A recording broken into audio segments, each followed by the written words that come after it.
Hello, everyone, and welcome to Cracking the College Cost Code, Mastering FAFSA Strategies to Maximize Your Financial Aid, a strategic guide to maximizing financial aid and minimizing debt.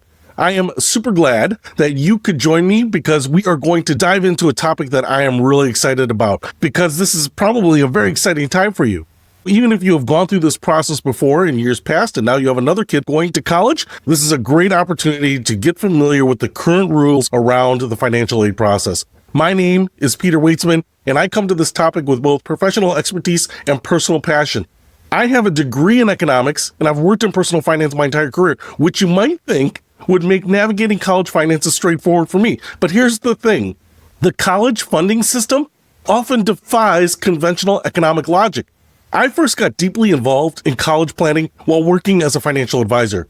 And what startled me was discovering that much of what we assume about paying for college is wrong, sometimes totally backwards. I'd meet families who were doing exactly what they thought they should be doing, but those actions were actually hurting them financially. For example, I worked with a family who had diligently saved $80,000 in their child's name because they heard college savings was important. They had no idea this would be assessed at 20% in the financial aid formula, potentially reducing their aid by $16,000 per year.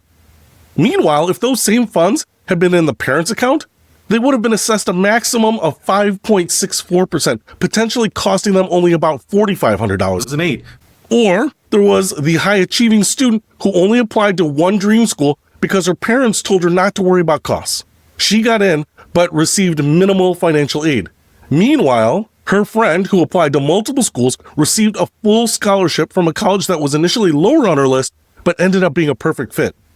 What I kept seeing were families doing things they thought they should be doing, but these actions were costing them tens of thousands of dollars, limiting their children's college options and causing enormous stress along the way. So here's my promise to you today. I'm going to help you navigate this confusing system.